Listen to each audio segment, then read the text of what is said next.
Every July, we spend our summer break re-releasing episodes that we believe are still in need of public attention and that would benefit from your leads, tips, and shares.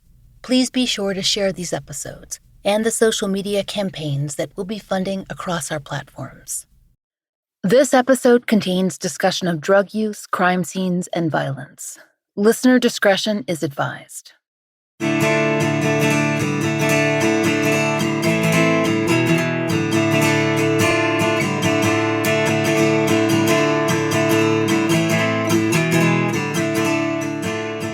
This is The Fall Line.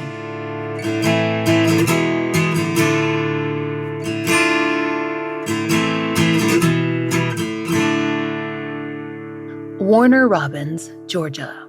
It's a city of roughly 80,000 residents in the central part of the state, only 30 minutes from Macon.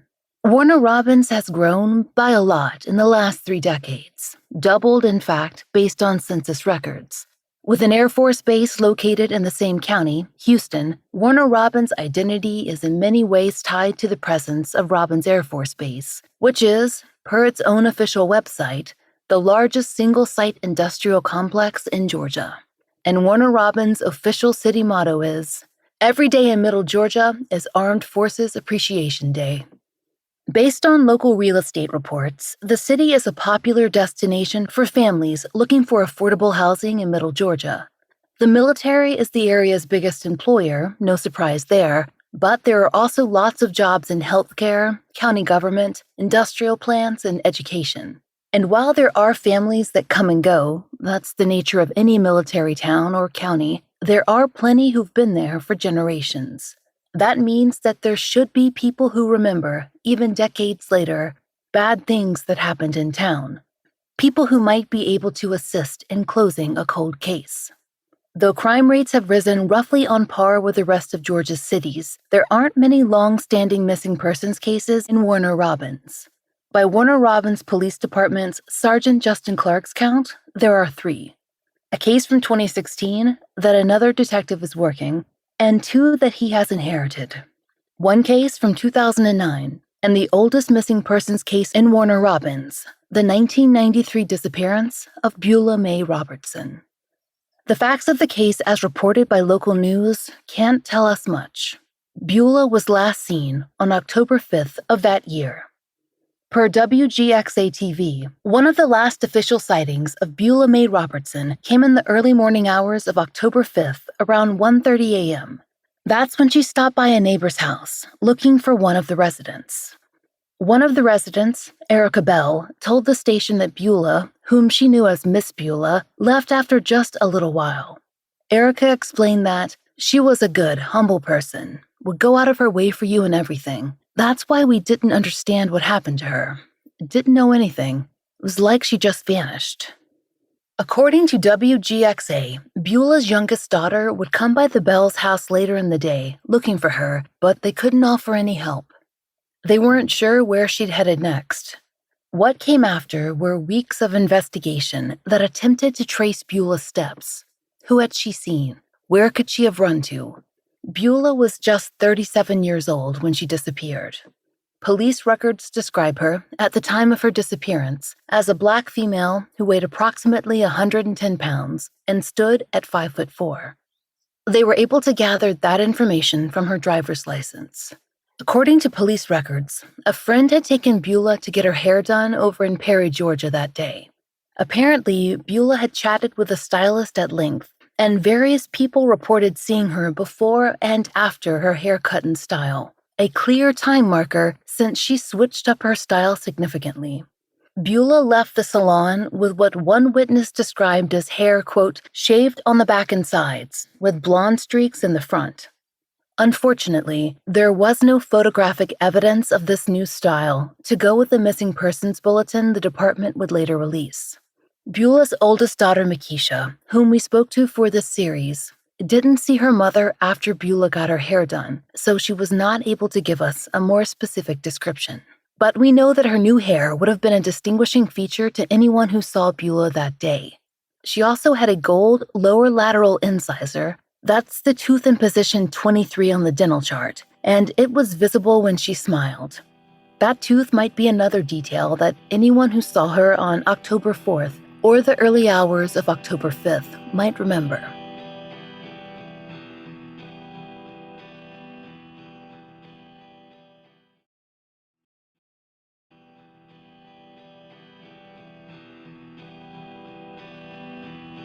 At this point, decades later, several detectives have inherited and then passed on her case, and a thick stack of information. There have been plenty of leads gathered regarding Bula's disappearance. What's needed most now are a few final tips to help connect all the dots. And that may come. Recently, Houston County Attorney General and Middle Georgia CrimeStoppers have collaborated to offer a reward of up to $8,000 in her case. The sergeant currently assigned to Bula's disappearance, Justin Clark, hopes that might bring forward people willing to talk. So do her daughters, who were just teenagers when their mother disappeared. They've heard rumors long enough. It's time for concrete answers in their mother's disappearance.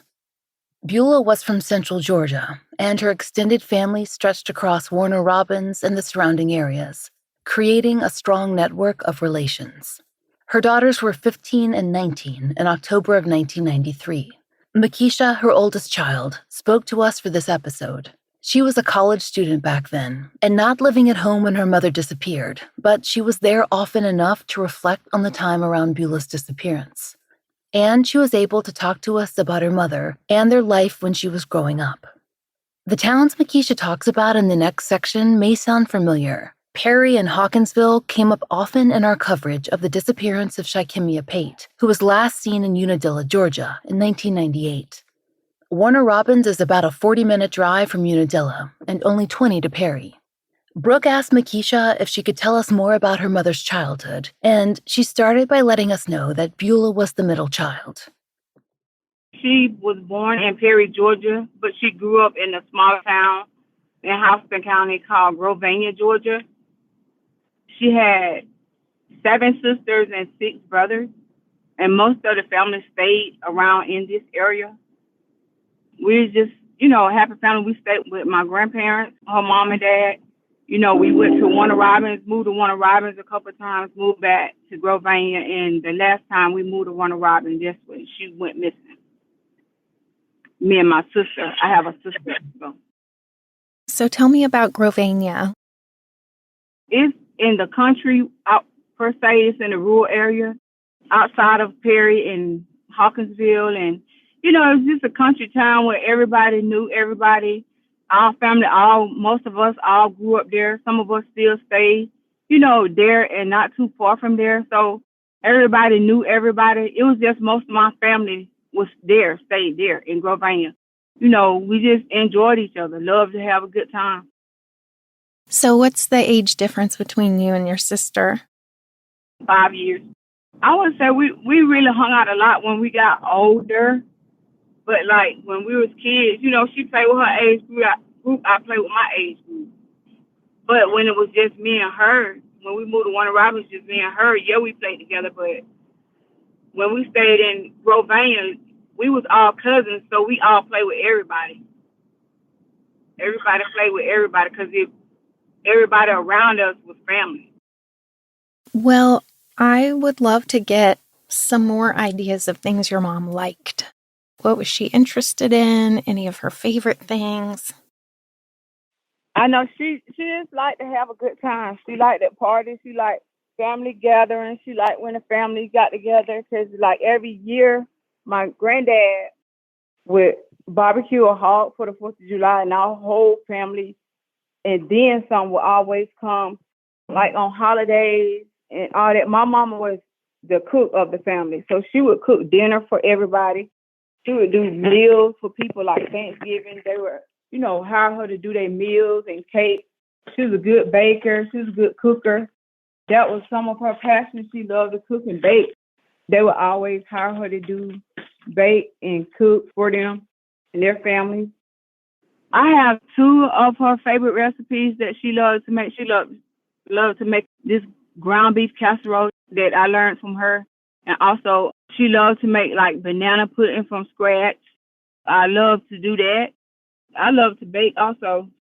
That was one of the things I took from her is She always told me, like, one day you're going to be married. So, yeah, everybody outside playing, but you learn how to cook. When you get a husband and you get a children, you'll know how to do this one day.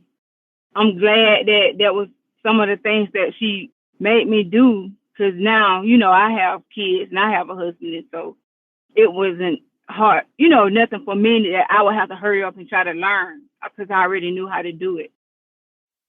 Makisha told us that one of the things Bula was known for in her family was her personality, friendly and fun. She remembers hearing stories of what her mother and aunts got up to when they'd lived out in the country as teenagers, before Makisha and her sister were born. They would always joke about how they would, like, her and her sisters would, like any other teenagers would do, they would sneak out and get my granddaddy's car and joyride and have a good time. And her and my other aunts, they would go out and have a good time and do any other thing like a normal teenager would do. She was a fun person. Yes. She always made sure we had birthday party, Easter. She always made sure, like, we had the best Easter dress and everything a kid would want. On Valentine's Day, she would always come to my school and she would always bring me a balloon and flowers. I used to tell her, don't come to my school because don't nobody, other parents come here and bring nobody no balloons and stuff. Even when I got to high school, she still did the same thing. Valentine's Day or my birthday, her and my aunts, they would always come to the school and bring me gifts. If it was Valentine's Day, she would bring balloons and just, made me feel like I was special. Anything I asked for, anything I wanted as a child, she gave it to me. She got it. And as well as my sister, like the same thing. Birthdays and stuff, she would always do stuff for us. My mom was funny. She would make us laugh. She was just the light of the party, a light of the gathering. She was just fun. She was always happy, upbeat, and a single parent doing the best you can. But, we never went without anything. Not everything was easy in the years leading up to Bula's disappearance. She had to have 2 surgeries fairly close together, which meant a longer recovery. But according to police reports, her family told investigators that she was otherwise healthy. Still, Makisha told us that Bula was still feeling sore that October and not quite up to her usual self. At the time of her disappearance, Bula lived at home with her youngest daughter and had plenty of family and friends nearby, and was in regular contact with Makisha. Another important factor that comes up in Bula's case is the role that narcotics may have played in her disappearance. Various people reported to law enforcement that Bula had a substance dependency that, per police records, was verified by some close to her and called a falsehood by others. When her 15-year-old daughter woke up on October 5th, 1993, Bula wasn't home. Bula sometimes stayed out late, but her daughters felt it wasn't like her to simply not return at all. On the morning of October 5th, Bula's oldest daughter, Makisha, who you'll recall was in college at the time, came by her mother's house. Her boyfriend had dropped her off there so she could catch a ride with a friend to class. That's when she found her younger sister, who'd already been looking for Bula, alone. The day before I had talked to her, my uncle, which was her brother, she had went and got to her hair done, and he was dropping her off back home. At the time, I was in college, and I wasn't home. I was coming there the next day. I talked to her when she arrived back home. I didn't know she was going back out because she had surgery like a couple weeks before that. So she was still sore from having that surgery. I had no idea, and when I got there that morning, it was kind of odd to me because I got there around like 6:30 something in that time frame. And I was like, she wasn't there. So that wasn't normal to me because she usually be home. And I called everybody I could call that I would think that she would be with or left with or whatever. Nobody, had said they had seen her. And I asked my sister, she said she didn't know. She was asleep. I just looked for her the whole day. And therefore it's on. until, we start hearing rumors of, well, I seen her last night with this person, or I seen her last night with whatever. And that was kind of odd to me because my mom don't hang out with those type of people.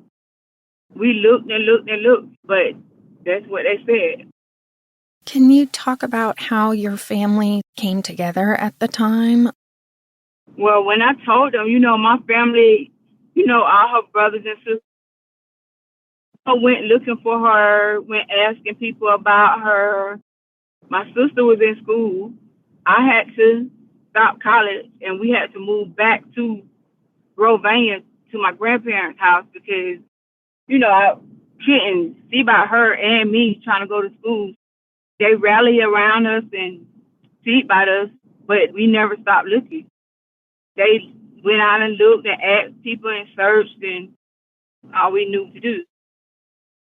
When we went to Warner Robins, we were able to speak with Sergeant Justin Clark, who's the most recent investigator assigned to Bula's case. We reviewed the file in the office and were able to lay out some facts and the witness statements concerning Bula's known location and the earliest days of the investigation. Sergeant Clark was, of course, not on the case at that time, but was able to provide a summary based on the case notes. She resided on Peachtree Circle in the 200 block, but from what I was told and from what was gathered, she would spend time in a place called Old Town. Now, that's an area in Warner Robins that some people call Old Town. Others have called it in the past the Bubble because it's almost like a giant semicircle with roads going in between. But that's going to be Old Mission, Orchard Way, Orchard Pass, and those streets in there.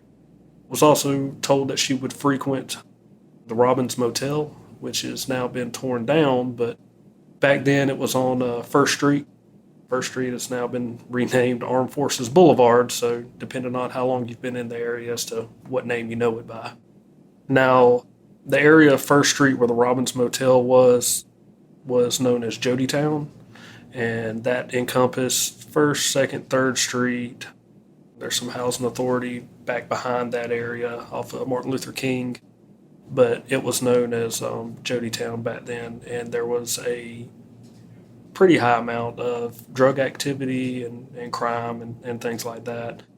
Can you talk to us about the night of her disappearance? So she was reported missing on the 5th of October, 1993. The person who actually took the report is our now chief, John Wagner. This was back whenever he was a patrol officer, but her family reported her missing, stating that she had been to get her hair done in Perry and had come back, but at some point during the evening, she left and was possibly going to visit a friend, but nobody's been able to 100% say where she was going at that time. At the top of the show, we mentioned that Bula stopped by Erica Bell's house, but she seems to have moved on from there to visit someone else. In the next section, you'll hear Sergeant Clark mention Detective Rice. He's the first investigator who was assigned to Bula's case.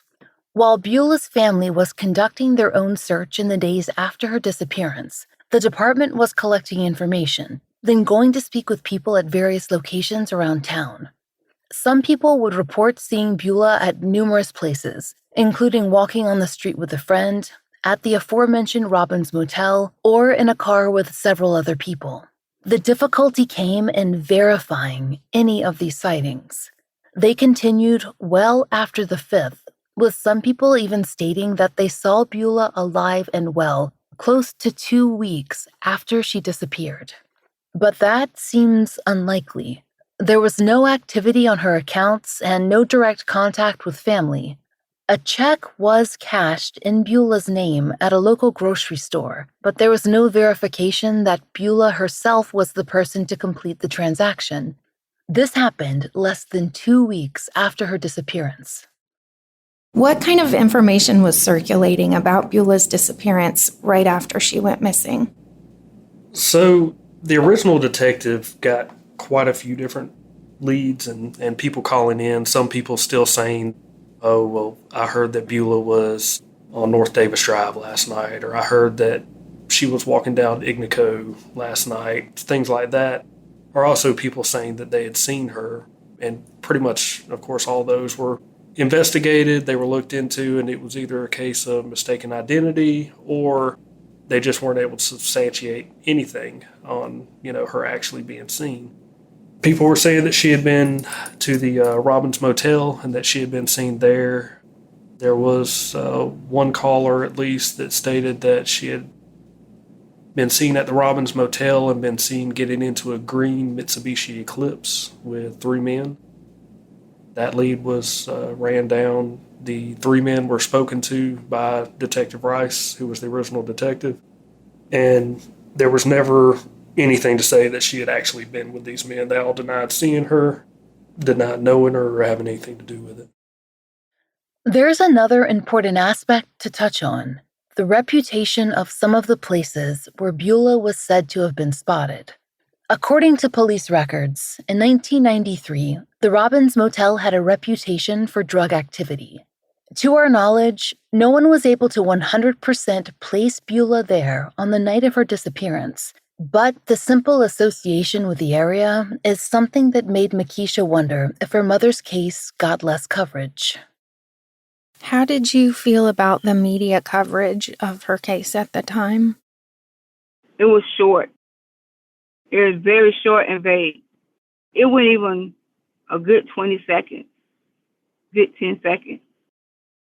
She also wonders if the association of Bula with drugs, which was something that came up early in the case, could be the reason a suspect was not pursued and eventually charged. It certainly could have affected witnesses' willingness to say something on record should they have direct information of what might have happened to her. But people were talking, because within a fairly short period of time, there were tips and leads that pointed toward a set of individuals in town as the parties responsible for Bula's disappearance. And, the rumors said, her death. I don't know if it was just because at the time I just felt like area of where they said that my mom first went missing, or the last place they seen her, that's a place where drug addicts and stuff hang out at. I felt like that's what he was seeing, just another drug addict out here in the streets, rather than this is my mom that I'm passionate about and I want to find, rather than, you know what I'm saying? And I just think that all the stuff that people was telling him about the person that's supposed to did something to her, it's the same person. The story haven't changed from the beginning to now. The story have not changed. So I don't feel like it was a lot of effort was put in at first.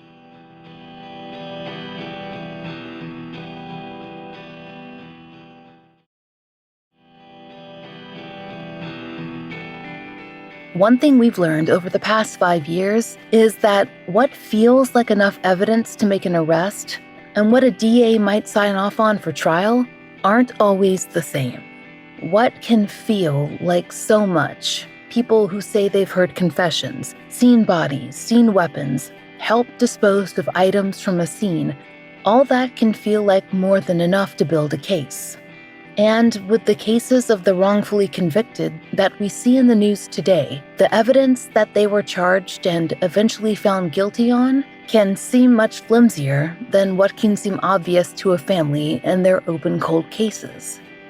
But there can be requirements: a physical item, a direct confession, a recording, a recovered bullet, that a DA will want before they're willing to move forward.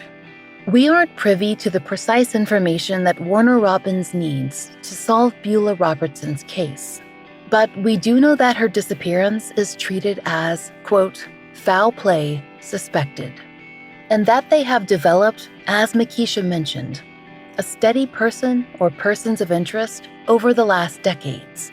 And that information about that person or persons has continued to accrue.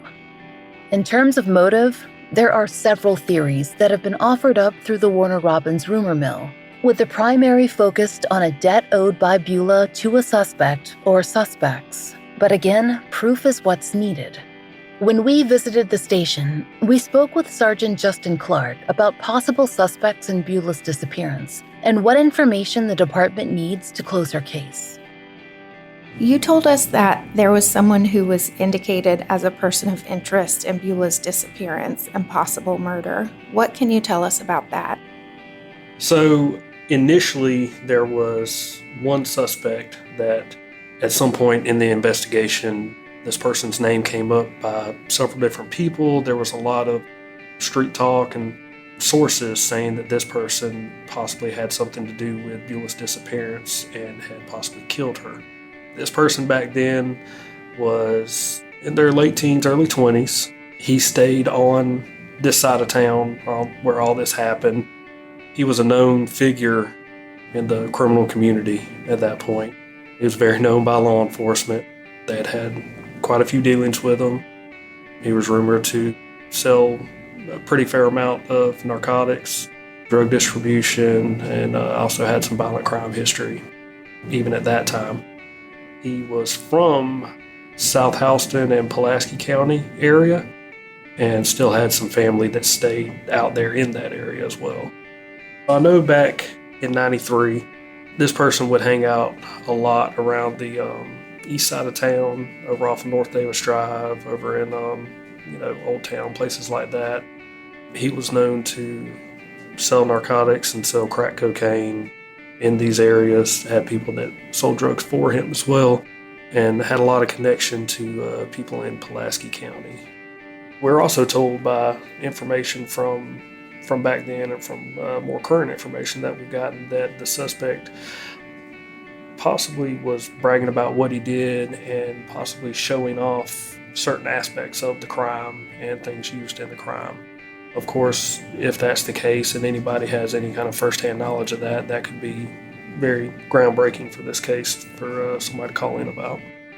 The person of interest was also known at that time, or we were told at least at that time, that he was driving a larger body sedan, something like a box Chevy or Oldsmobile Buick, just a larger box style car. Information had also come in back then and also more recently with some interviews that I've done with a couple of witnesses who were not mentioned in the original file, but we've been able to locate since then, was that Bula was possibly in his trunk for a period of time. Also, there was rumors and more street talk that went around during the early 90s when this happened, but also more recently with people that we've spoken to, that Bula was possibly killed over a money dispute or a dispute involving narcotics, and that once that had happened, she was taken to a place, quote unquote, in the country, is what they called it, which would have been, to my understanding, in the South Houston County and Pulaski County area, and buried on possibly some family property in that area. I think one thing that I would definitely like to say is that a lot of the information that we had surrounding her disappearance and possible death was that although multiple people may not have been involved in her death, a lot of the witness information is that people were around who heard about it directly and possibly had knowledge from things that they had seen, possibly her after she was deceased and things such as this. Again, it's been a long time, and we just want to make sure that if people saw anything that they can call and they can let us know. Honestly, anything can be helpful. A lot of times what is very insignificant that somebody remembers from back then could be of great significance to me. There's a large case file here, there's a lot of information, so something small could be very significant and groundbreaking in the case, but really anything, if they knew Bula during that time, if they saw her in the month of October. I know it's been a long time and it's kind of hard for people to remember times and dates and things like that, but if they can remember around the time she was missing, seeing anything unusual, if there was any firsthand knowledge about anything that would have happened to her, where she went, where she ended up. It's been a long time. A lot of the people that were involved in this case as possible suspects are no longer in the area. In fact, the one person that we did speak about already he's incarcerated in another state. So my hope is that some people who were fearful back then may come forward now and be willing to speak to me now that, it's been so long and the person responsible or that I suspect to be responsible for it is no longer in the area and wouldn't be a danger to them. And there's a reward, correct? There is. Our district attorney has put up $8,000 as a reward for information that would lead to arrest and conviction in this cold case as well as several other ones that we're working. District Attorney Will Kendall put up the money to try to help get some closure for some of these families. And if anyone's listening is uncomfortable speaking with the police, how could they contact to share information? Well, first off, if they feel comfortable enough with it, they are welcome to call my direct line in my office. It's 478-302-5384. They don't have to give me their name or any information. I'm not going to backtrack their number and go hunt them down or anything. If they want to stay anonymous, I'm totally fine with that. You also have CrimeStoppers, which is out of Macon. We'll give you that number at the close of the show, along with the department's information. Ultimately, the information that the different investigators have gathered on the case has been consistent. The same person or persons claimed responsibility for Bula's murder soon after her disappearance, and multiple people in Warner Robins were made aware of this, both directly and indirectly. Some even said they saw Bula after she was killed, but before her body and the murder weapon were disposed of. With that horrific information, that Bula's body could have been shown to multiple people in a car trunk after her death and then moved to a different location that some in town knew about, specifically knew the location of, it should be possible to locate her remains, if this story is true. But without a few more connecting threads, which the public can offer, Makisha and her family are left with a missing persons case, and not a homicide case. Drug crime and drug activity seem to have a relationship to Bula's disappearance and death, but that doesn't define her or her life, especially not in Makisha's eyes. She doesn't want her mother's memory or legacy reduced down to the circumstances surrounding her disappearance, or her legacy tied into a small piece in the larger portrait of who Bula was. How do you carry on your mom's memory in your own family? We talk about it. We have gatherings when me and my family get together. We always talk about how we grew up and some of the stuff that she loved to do and how she was just a people person. We share those memories, and sometimes we have like a memory weekend where we cook food and the family come over and we make T-shirts and stuff like that. So her memory will always live on. We would never let it die. Can you think of anything else you would love to tell us about your mom? She was always passionate about her children. She was passionate about me and my sister doing the right thing, knowing right from wrong. She was passionate about that. She was very passionate about showing us the way of life and showing us the right from wrong and what we need to do in this world. That was some of the things that she instilled in us.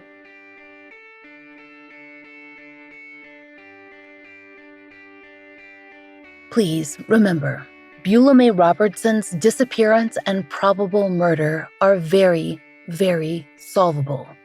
All Warner Robins police need are people who are willing to speak up, and there is an $8,000 reward available in her case. If you have any information regarding Bula's case, please call the Warner Robins Police Department at 478-302-5384 or Macon CrimeStoppers at 1-877-68-CRIME. If you know of a case that should be covered on the Fall Line, there's a link to our case submission form in the show notes. Thank you for listening. The Fall Line is an independent podcast, and we appreciate listener support. It allows us to do research, obtain FOIA, pay our content advisors, and support and donate to the causes we care about. If you try out the products we advertise, please use our sponsor codes. It really helps. And please take a moment to rate and review our show in your podcast app of choice. If you listen on Apple Podcast, Please be sure to check your subscription to make sure that you're set for automatic download so that you don't miss an episode. And if you'd like to support the show and the stories we cover, join us on Patreon or Apple Premium. Through both platforms, you can gain early ad-free access to our episodes.